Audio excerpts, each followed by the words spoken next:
Kasi ang tao naging makasalanan. Originally, ang tao mabuti ang budhi eh.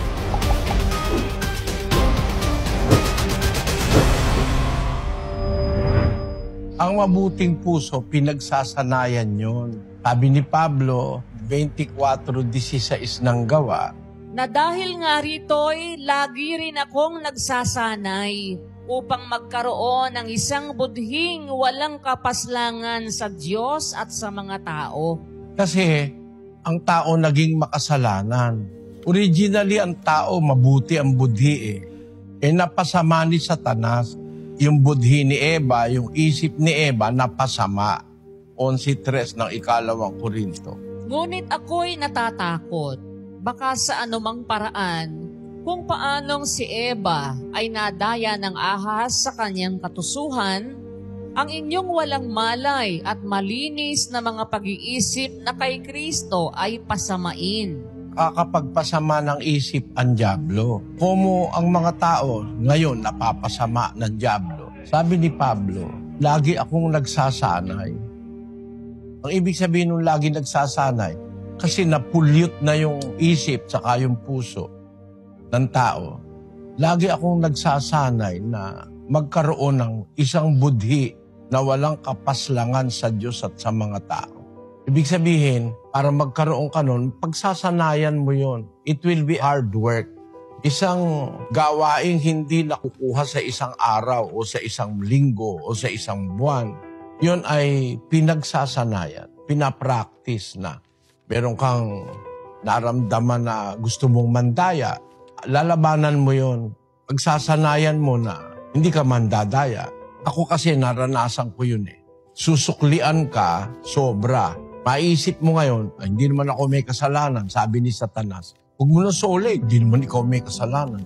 Lagi kong ginagawa, pag nararamdaman ko na huwag ko nang isoli, sosoli ko. Kasi ang sabi ng Diyos, huwag kang mag-iimbot. Huwag mo imbutin ng asawa, huwag mo imbutin ng bukid, huwag mong iimbutin ng baka, huwag mong iimbutin ang anumang bagay ng iyong kapwa.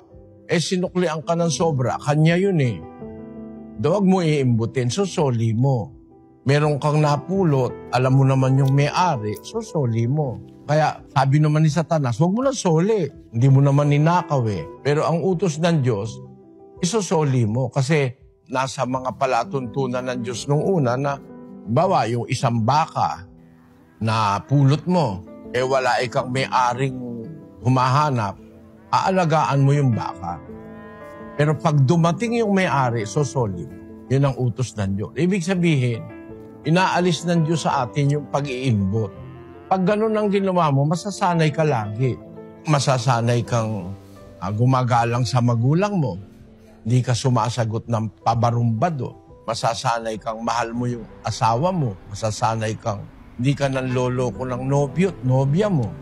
Pinagsasanayan nyo. Kasi darating ang mga pagkakataon, yung budhi na yon, dudungisan ni Satanas yun. Pag-iisipin ka ng hindi tama. Kaya nagsasanay ako lagi. Nung masanay na si Pablo, ang sabi niya sa bandang huli, 20:26 ng gawa. Kaya nga, pinatototohanan ko sa inyo sa araw na ito, na ako'y malinis sa dugo ng lahat ng mga tao. Natiyak niya na malinis siya sa dugo ng lahat ng mga tao. Nagsanay kasi siya ng mabuting budhi eh. Gaya nung sinasabi niya kay Timoteo sa 2:22. Datapwat, layuan mo ang masasamang pita ng kabinataan at sundin mo ang kabanalan, ang pananampalataya, ang pag-ibig, ang kapayapaan, kasama ng mga nagsisitawag sa Panginoon mula sa pusong malinis. Susundin mo yung kabanalan, pananampalataya, pag-ibig, kapayapaan, kasama ng mga nagsisitawag sa Panginoon mula sa pusong malinis. Kasi kung tumatawag ka sa Diyos, marumi naman ang puso mo. Ang sabi ng Biblia, ang pakinig ng Diyos nasa mga matuwid. Ang kanyang mata nasa kanila, ang kanyang pakinig nasa kanilang daing. Ngunit ang mukha ng Panginoon laban sa kanilang nagsisigawa ng masama.